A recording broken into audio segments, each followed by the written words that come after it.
So, good day, sir. So, today I will be doing our last course output in Networking 102, which is about static routing configuration. So, first, gagawa tayo ng topology diagram, which is magbe-base tayo sa course output na nauna namin ginawa, which is sa subnetting of network. So, gagayahin lang natin tong topology diagram dito.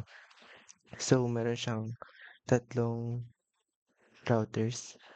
So, gagamit tayo ng 1841 routers. So, i-rename lang natin into R1.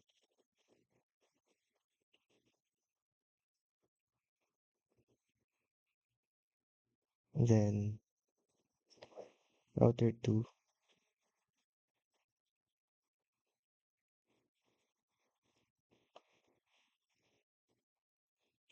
And then, router 3.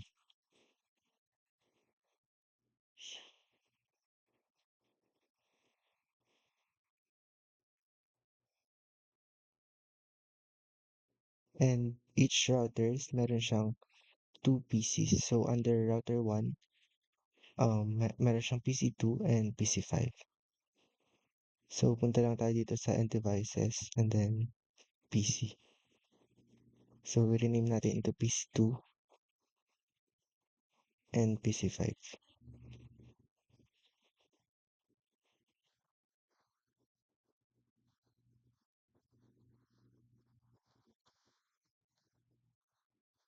And sa router 2 naman, meron siyang PC1 and PC4.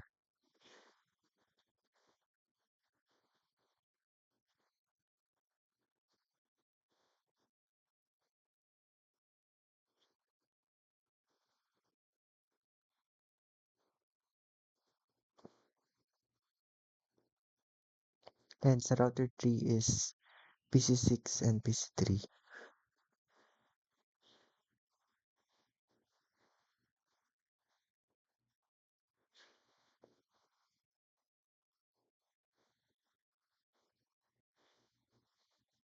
And maglalagay tayo ng uh, description niya, which is yung number of hosts per PCs.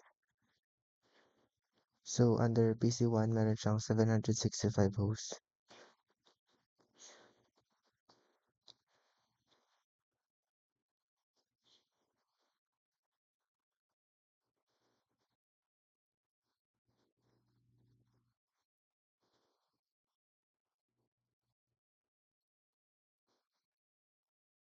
And under PC4, meron siyang 150 hosts.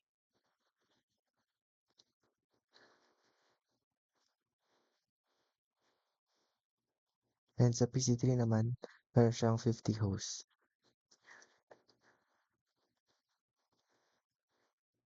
And sa PC6,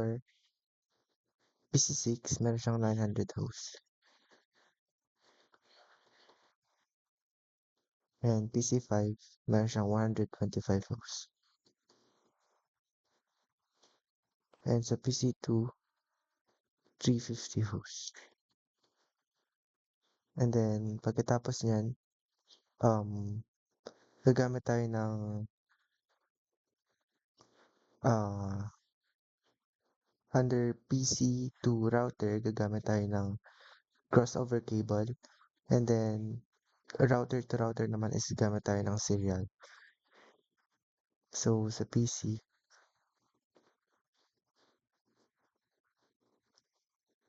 fast Ethernet 0, router 1, fast Ethernet 0. So, next dito sa PC5, gagamitin natin yung fast Ethernet 1.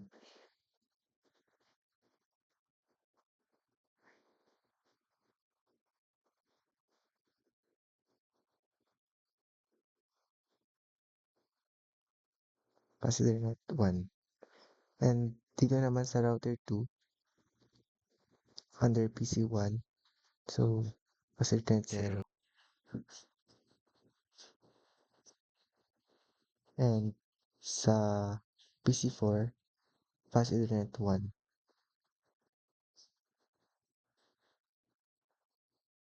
While sa router 3, ganun din.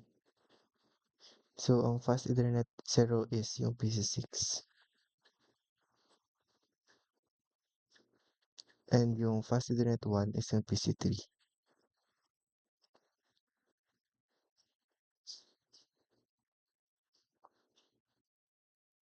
And as I said earlier, yung connection ng router to router is yung serial.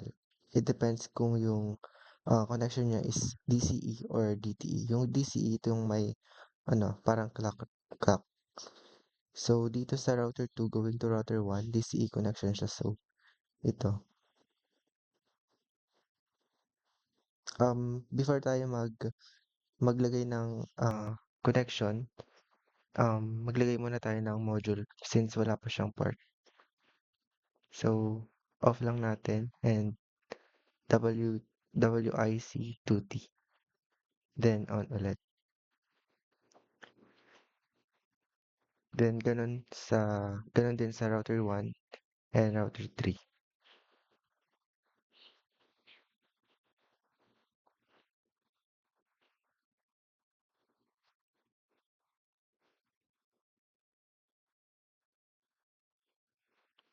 And maglagay na tayo ng cable, which is serial connection. So meron na. So under router 1, DCE connection going to router 1. Router 1.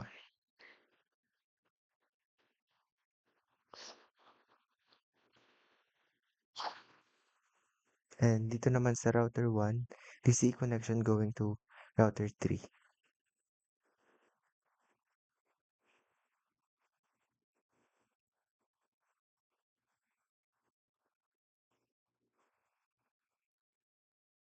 And itong router 3 going to router 2, DCE connection ulit.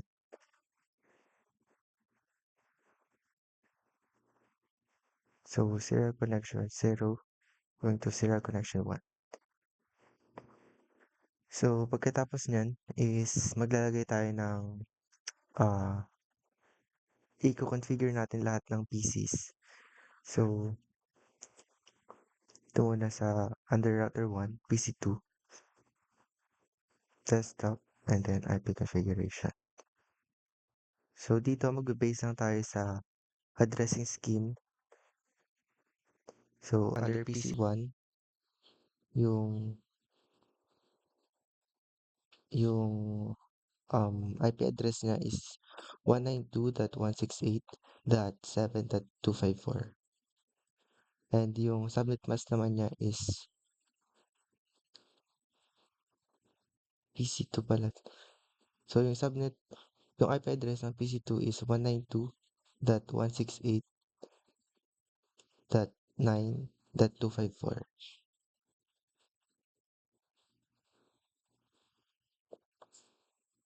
And yung subnet mask niya is 255.255.254.0.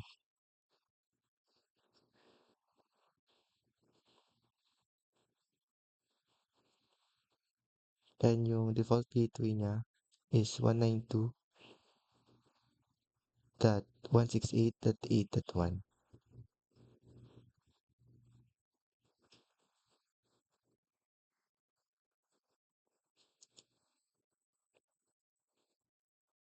So dito naman sa PC5, so desktop IP configuration. So kunin natin yung IP address, subnet mask, and yung default gateway ng PC5. So yung IP address ng PC5 is 192.168.11.126. So yung subnet mask niya is 255.255.255.128. And yung default gateway niya is 192.168.11.1.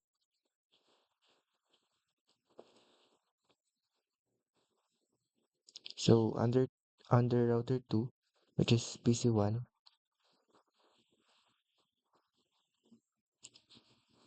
so yung IP address ng PC1 is 192.168.7.254.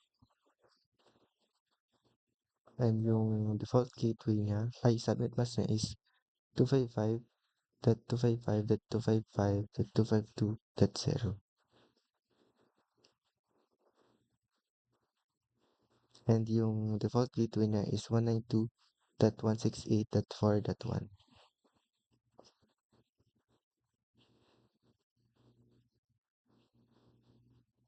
And sa PC4 naman, under router 2,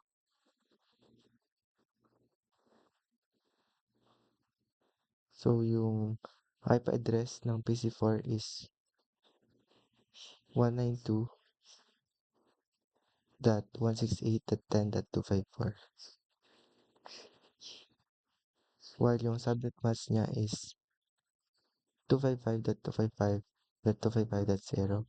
And yung default gateway niya is 192.168.10.1.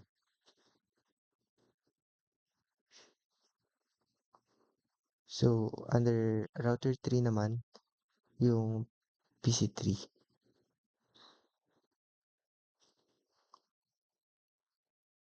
So, under PC3, yung subnet, yung IP address niya is 192.168.11.190. And yung subnet mask niya is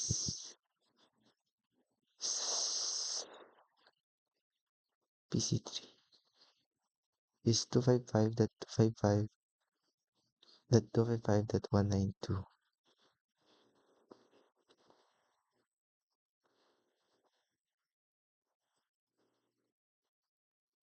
And yung default gateway niya is 192.168.11.129.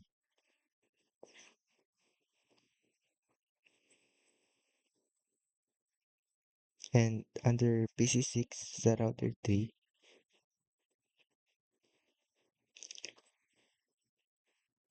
so yung IP address niya is 192.168.3.254.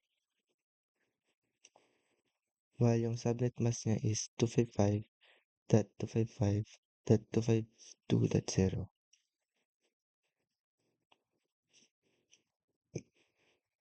And yung default gateway niya is 192.168.0.1.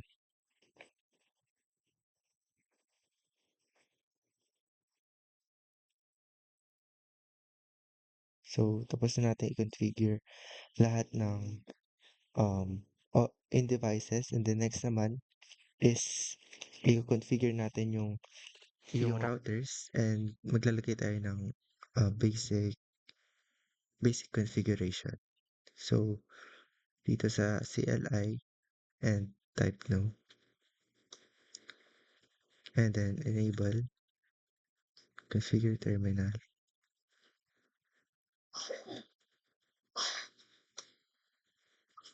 then hostname, which is um R1 for router 1, then pagkatapos nyan is enable secret class,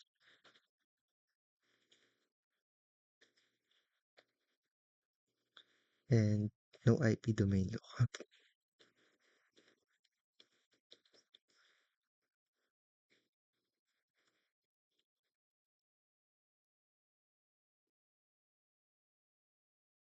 Then banner, MOTT, then unauthorized access,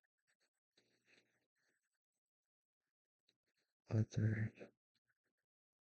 is strictly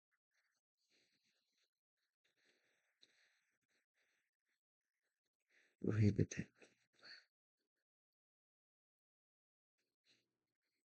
Then number sign, then line console 0,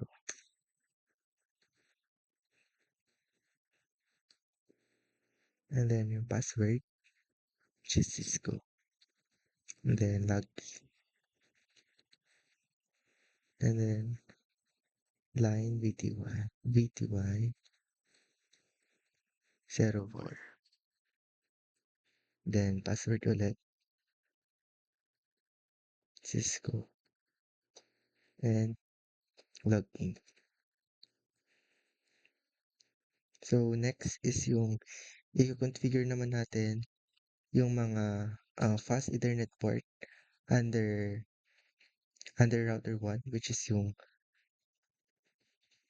fast Ethernet 0 and then fast Ethernet 1. So, una yung um, PC2. So, interface fast Ethernet 0. Ito, under router 1, fast Ethernet 0, which is FA 0. And then, IP address. Then, kunin natin yung IP address nito sa may addressing scheme, which is 192.168.8.1. Then, ayun. So, 192.168.8.1. And then, pagkatapos nun is kukunin natin subnet mask ng ng Fast Ethernet 1, Fast Ethernet 0 sa router 1. So, yung subnet mask nito is 255.255.254.0. So, next is no shutdown.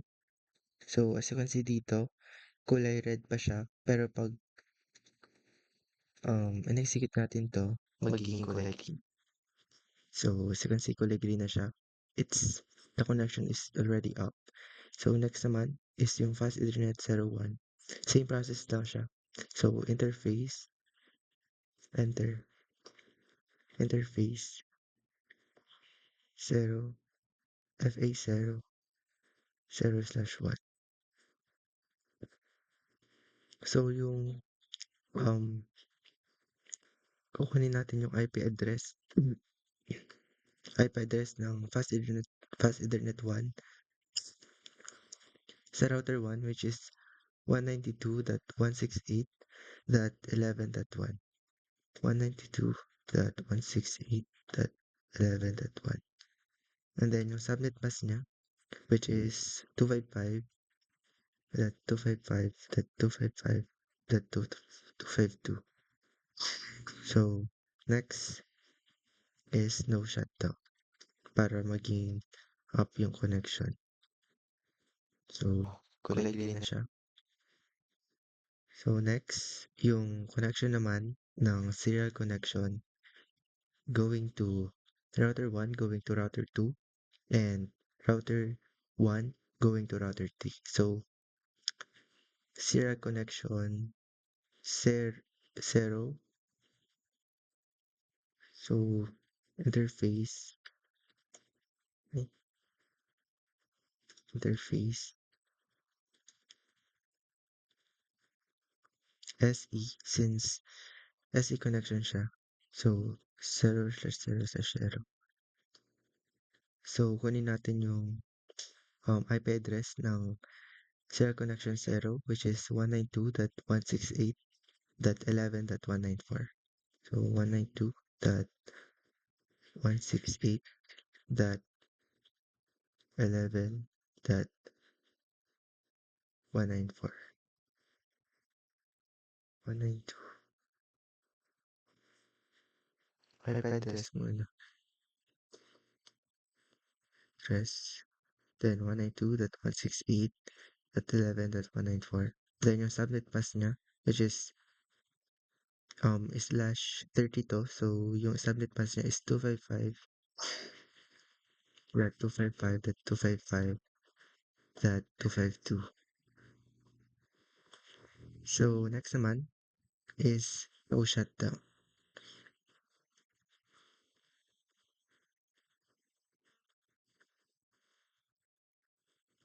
Since so connected. So, successful na yan. So, pag DTE connection, no need to write the clock rate. Pero pag DCE connection naman, maglalagay tayo ng clock rate. So, dito, sa case na to, sa susunod na to is the serial connection 1.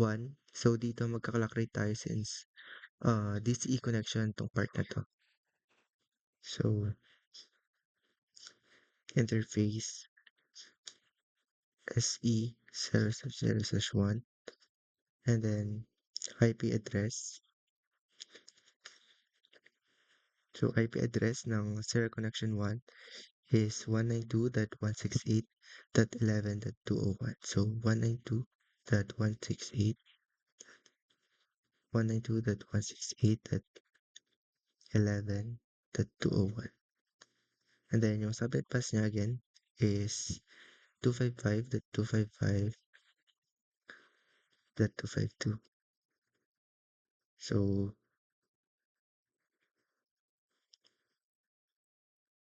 next is 192.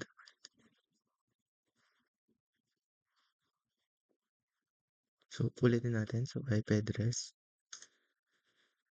192.168.11.1 and 255.255.255.252. First internet 1.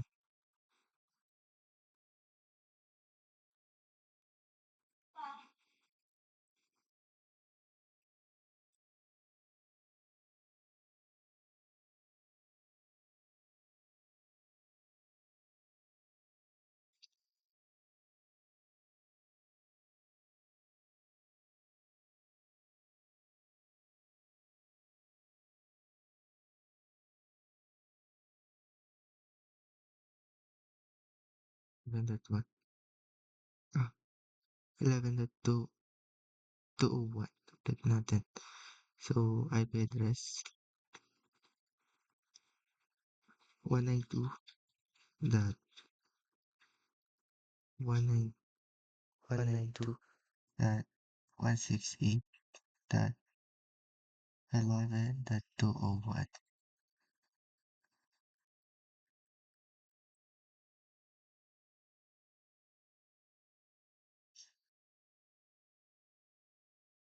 So, 255.255.255.252.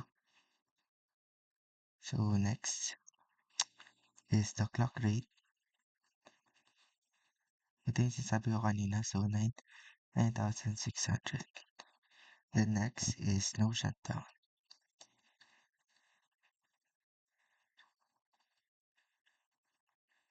So, connected na yan. Di pa siya nagkulay green since hindi pa na-configure yung router 2. So, magigreen din yan mamaya. Then next is yung connection naman ng routing table ng lahat ng devices connected to each router. So, i-configure din na under router 1, i-configure natin tong PC1, PC4, PC3, and PC6. So, kunin lang natin yung subnet mask network address ng PC1, which is PC1 765 rows. So, ito 192. So, IP route muna. IP route. Then, kunin natin yung network address ng PC1, which is ito 192.168.4.0. 192.168.4.0. And then space.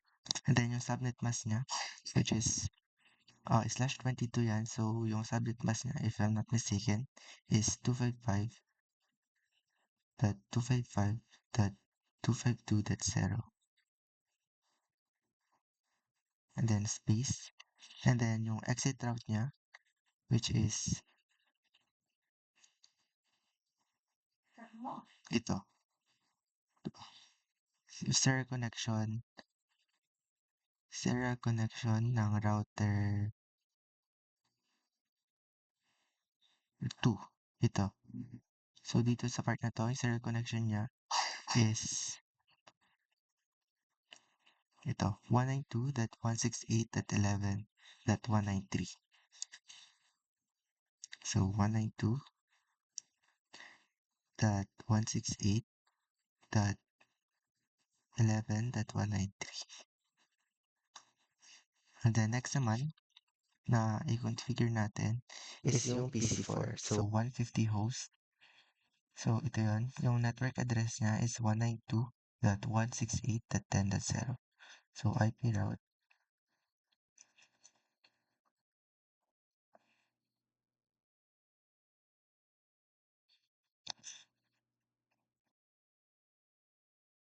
Hindi ako na-exit.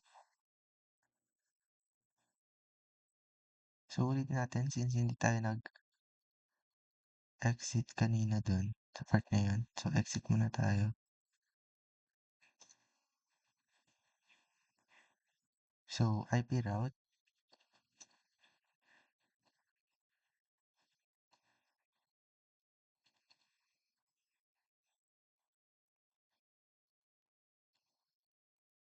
Enable. Enable. Kung na. IP route. Then, 192.168.4.0. Then, 255.255.252.0. And then, yung exit route niya is 192.168.11.193.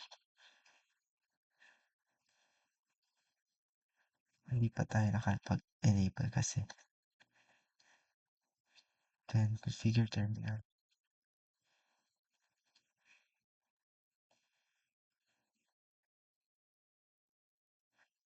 So, IP route. So, copy na lang natin ito.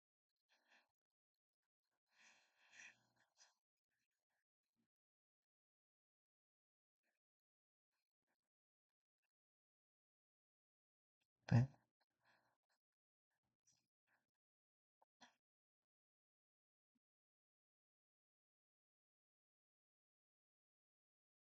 So, IP route. Wait na lang natin. So, IP route. Dot 192.168.4.0. Then, subnet mask niya is 255.255.252.0. And then, yung exit route niya is 192.168.11.193. So, next is IP route. Yung ano naman, PC4, which is meron siyang 150 hosts. So, yung network address niya is 192.168.10.0. So, yun natin 192.168.10.0. Then, yung subnet mask niyan is 255.255.255.0. And then, yung exit route niyan is same sila. Since para silang nasa router 2, yung exit route nila going to router 1 is the serial connection 0, which is under router 2, which is 192.168.11.193. So 192.168.11.193. So next naman na i-configure natin is yung under router 3. So yung exit route nito naman is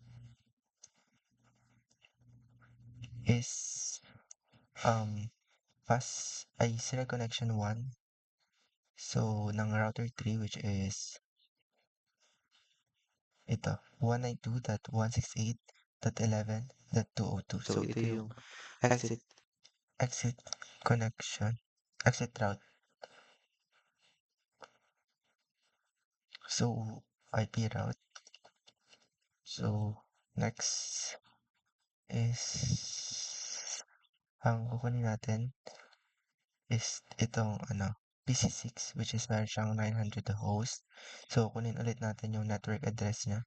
So network address niya is 192.168.0.0. So 192.168.0.0. Then yung subnet mask niyan is 255.255.252.0. Then yung exit route niyan again, yung sinabi ko, which is 192.168.11.202. So 192.168.11.202. So yung isa naman, yung PC3, which is meron siyang 50 hosts. So ito yun, yung network address niya is 192.168.11.128. So IP route. So 192.168.11.128. Then yung subnet mask niya is 255.255.255.192. And then yung exit route niya is parehas lang sila, which is dito, serial connection 1 ng router 3, which is 192.168.11.202. So, okay na. So, next naman is the default route, which is IP route 0.0.0.0, then space, and then yung exit route ng router 2, which is 192.168.11.193. So 192.168.11.193. And then yung default route naman ng router 3, which is 0.0.0.0 space 0.0. And then yung default, yung exit route ng router 3 is 192.168.11.202.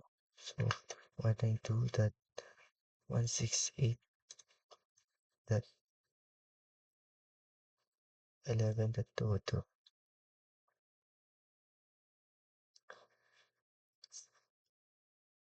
So tapos na natin i-configure yung router 1.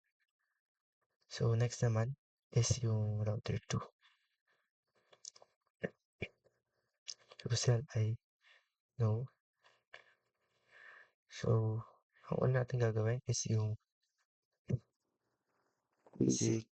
basic configuration ng router, which is lalagay tayo ng hostname and then password, which is una is enable.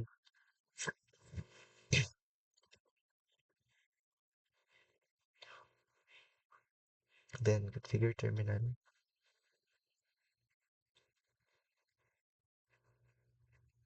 Then hostname, which is R2. Then enable secret class.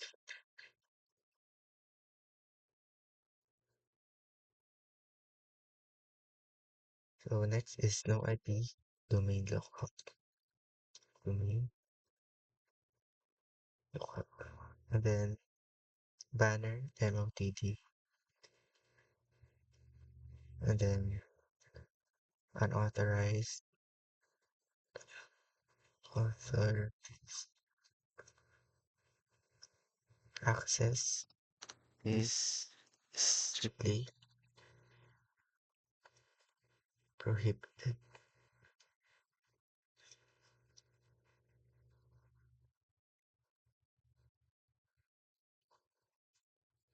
Then next is line console. So line console 0, then password Cisco,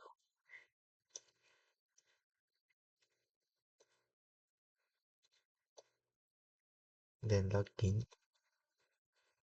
then line VTY04, then password Cisco, then login. So next is i-configure natin yung uh, fast Ethernet ports ng router 2. Una is fast Ethernet 0. So yung fast Ethernet 0, right, options ba? Options, preference, for show all these ports.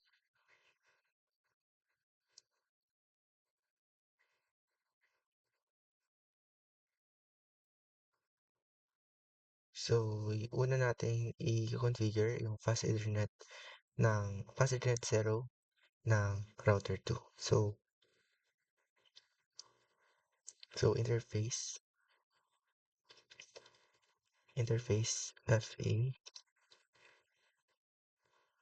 FA, and then 0/0.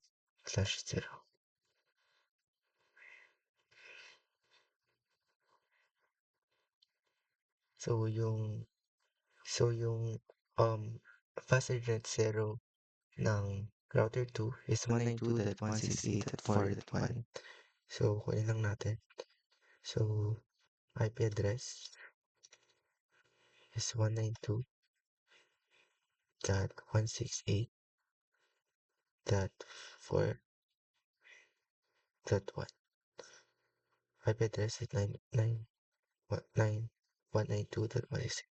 Then, yung subnet mask niya, which is 255.255.252.0. So, 255.255.255.252.0. And then, no shutdown. So, again, magiging kulay green to. So, green na. So, next is the fast Ethernet. Fast Ethernet 1.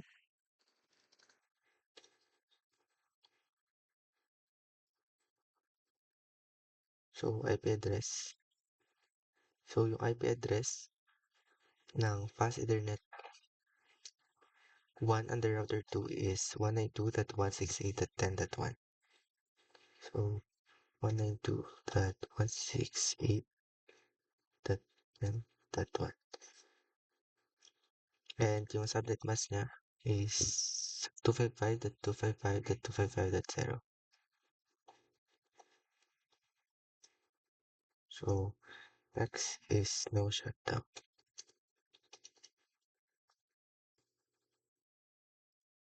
So, kulay green na rin siya. And then next is the serial connection, which is ito. So, una, interface SE,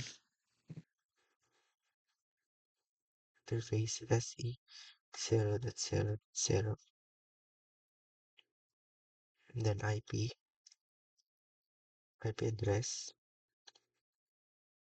192. So, yung IP address ng serial 0 is 192.168.11.193. So, 192.168.11.193. And then, yung subnet mask niya is 255.255.255.252. So, 255.255.255.252. So, since ang connection ng SE0 is clock rate, magka-clock rate tayo. So, 96.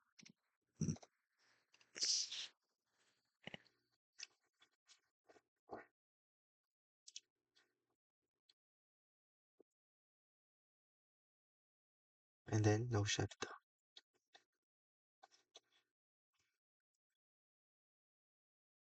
So, green connection na dito. So, next na i-configure naman natin is the cable router 2 going to router 3. So, next is interface SE001. So, IP address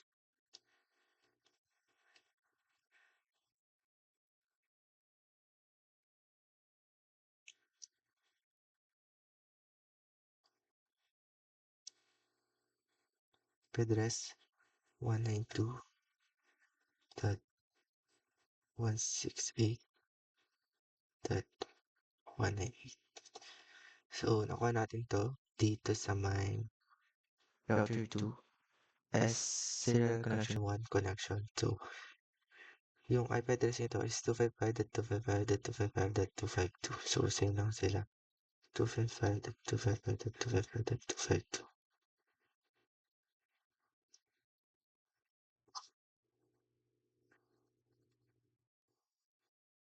One, two, 168.11.198. And then 255, 255, 255, 255. So next is no shutdown.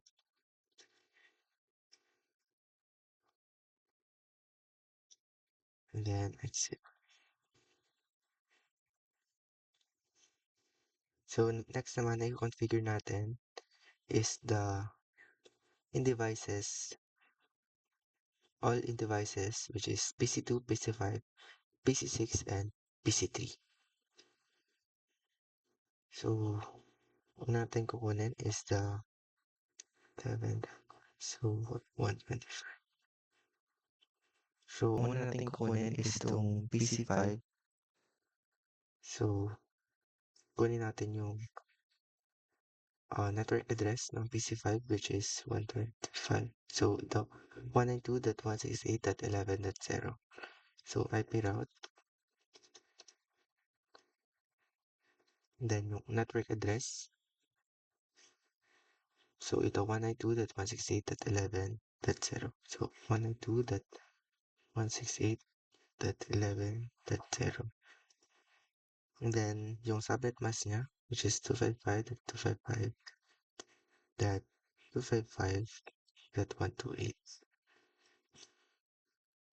Then, yung exit route niya, which is serial connection 1, ay, serial connection 0 ng router 1.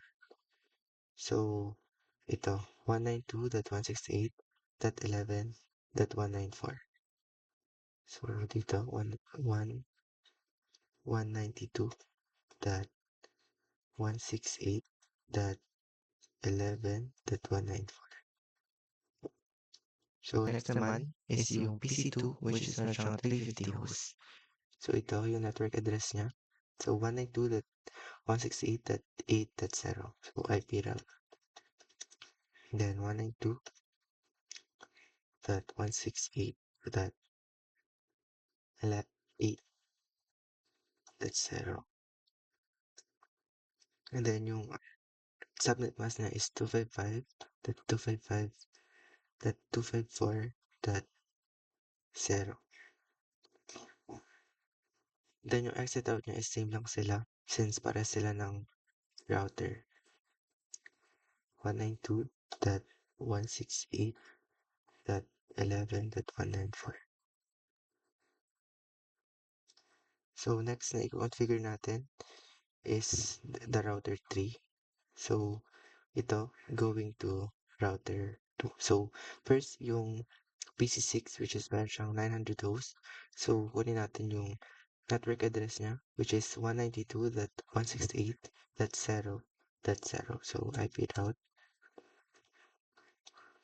So 192.168.0.0. And then yung subnet mask niya is 255.255.252.0. And then yung exit route niya, since galing na siya sa router 3, ang exit route niya is serial connection 1 ng router 3. So, serial connection 1 ng router 3 is 192.168.11.202. So, 192.168.11.202. And then, next naman is yung PC3, which is meron siyang 50 hosts. So, kunin natin yung IP address niya, network address niya, which is 192.168.11.128. So, repeat up. 192.168.11.128. Then yung subnet mask niya is 255.255.255.192. And then yung exit route niya is same lang sila nito, which is same sila ng router, which is 192.168.11.202. And then next is yung default route. So IP route. So 0.0.0.0, 0.0.0.0. Then yung exit route ng router 1, which is 192.168.11.194. And then next naman is yung default route ng router 3. So 0.0.0.0 and then 0.0.0. And then 192.168.11.202. So, tapos na tayo dito sa router 2. Next naman is sa router 3. So, again, gagawin lang natin yung basic configuration. And then, i-configure din natin lahat ng fast Ethernet ports and also the serial ports. So, no. Okay.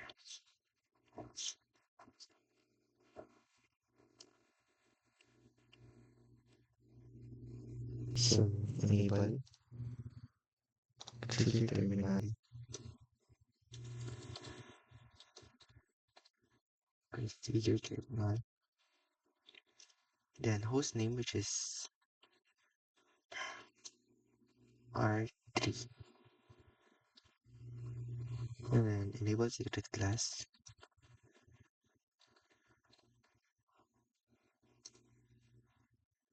Then no IP. Domain lookup.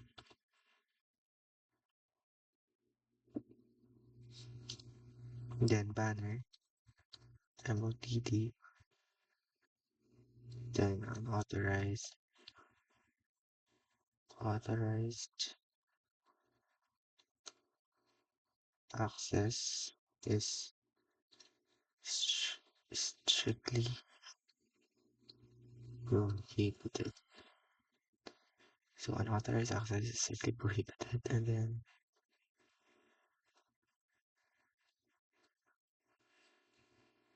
next is the line console seg.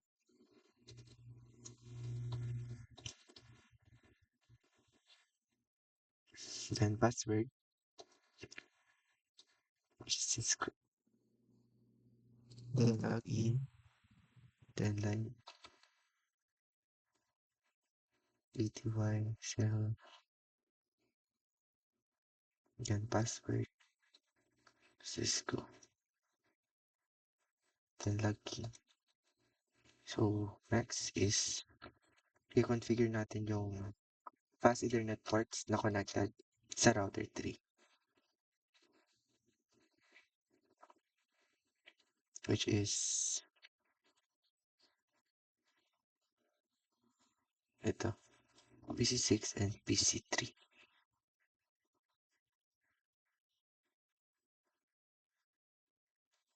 So, una is yung Fast Ethernet 0, which is yung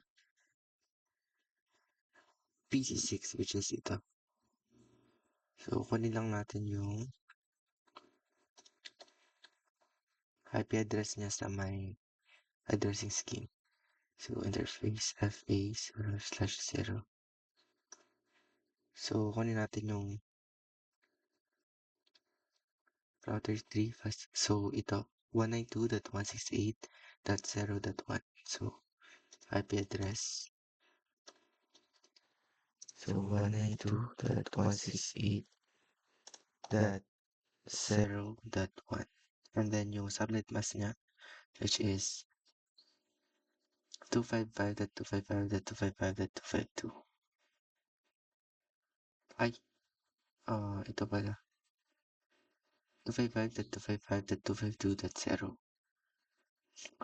So, 255.255.252.0.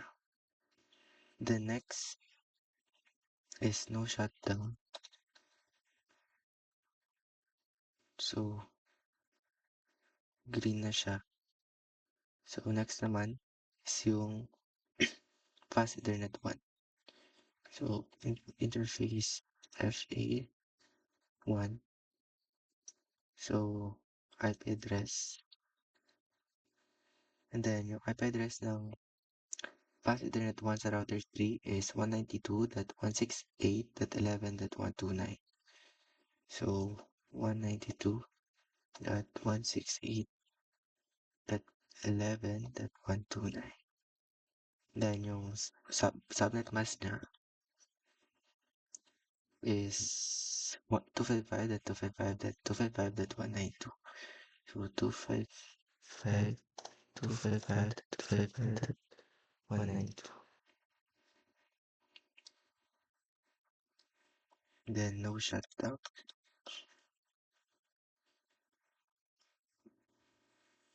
So, connected na sila lahat.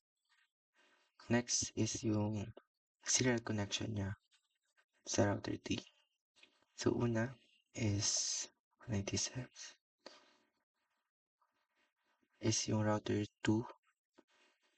I mean yung connection dito sa router 3 going to router 2. Ay, yung SE pala muna. S0. Serial connection 0. So, una is interface SE0. So, next is yung IP address.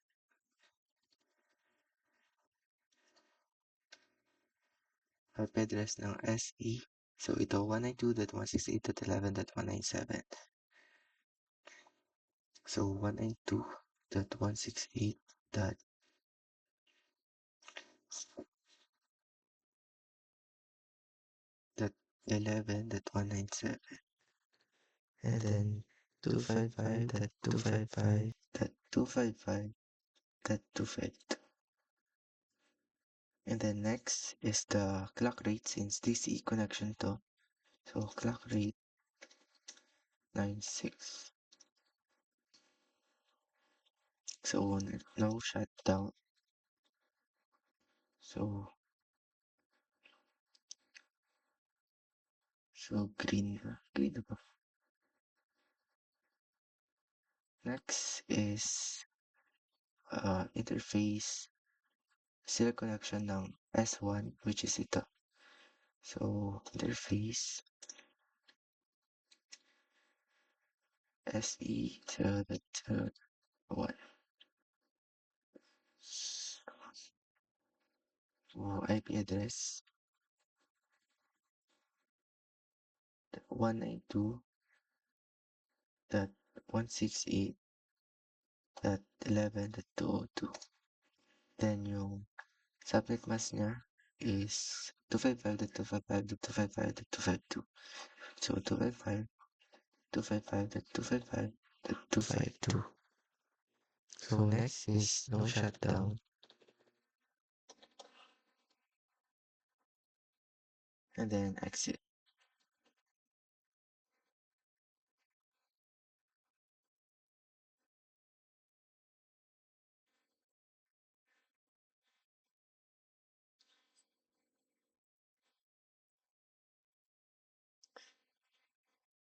And then next is the connection ng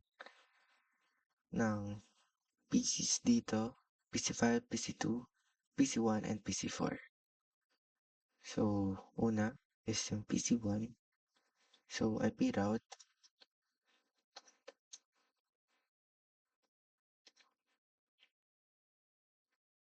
So,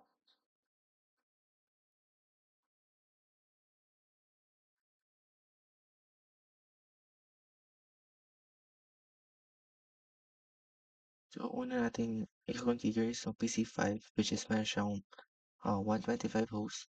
So, kunin lang natin yung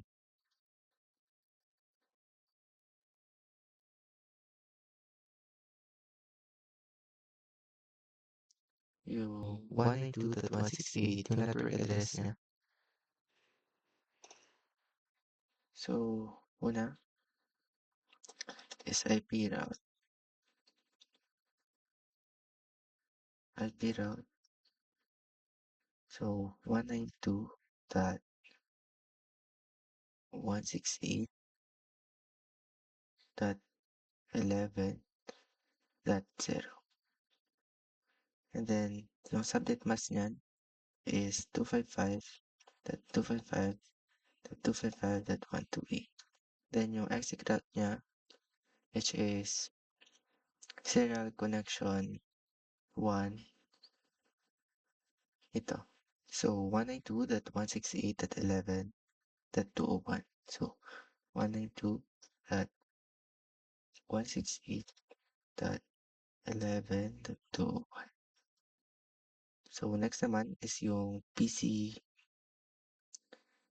which is meron siyang 350 hosts. So, ito, kunin natin yung IP address niya, which is 192.168.8.0. So, IP route.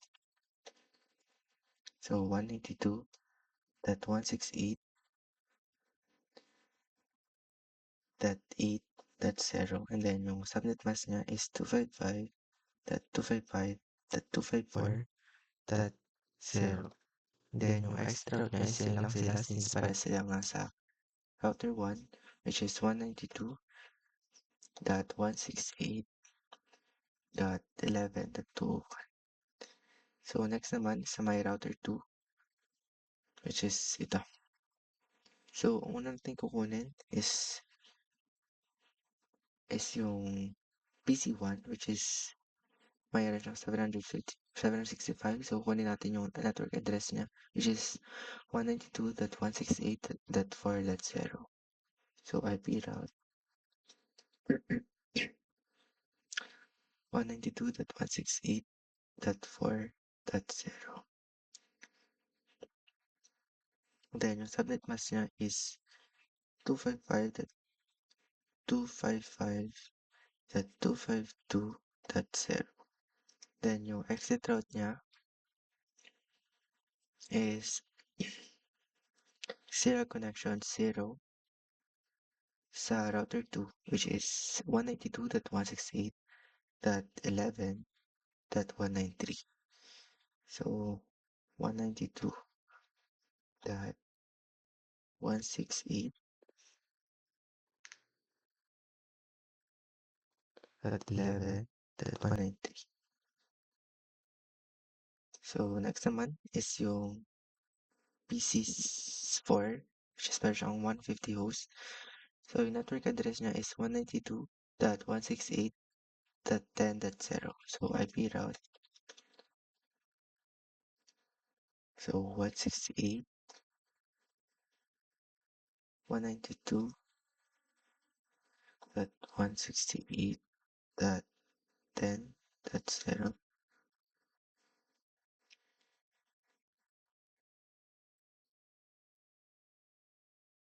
Then, yung subnet mask niya is 255.255.255.0.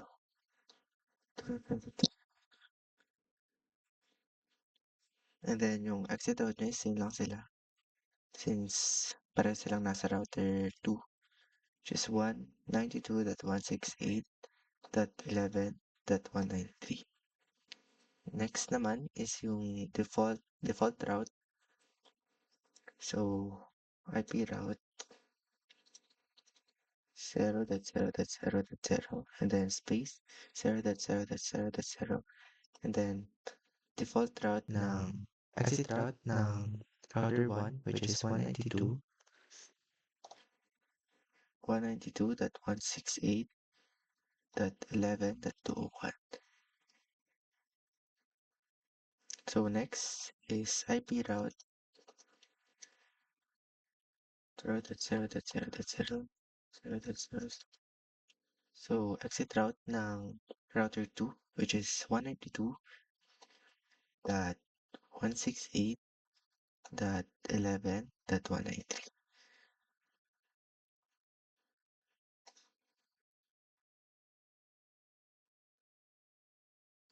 So tapos na tayo mag-configure lahat, and then next na gagawin natin is the simulation.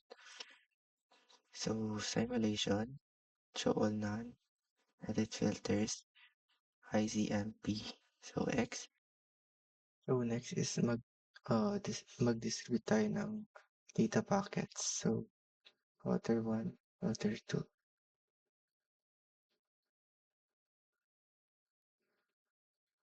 Router 6.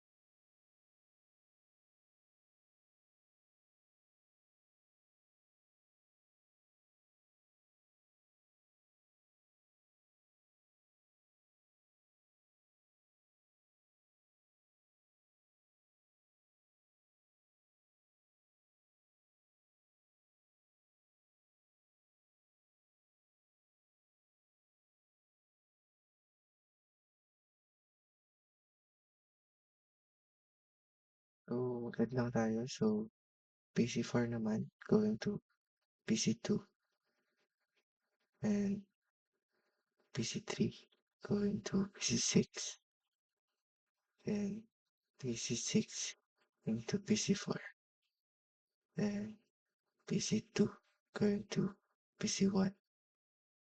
So start simulating.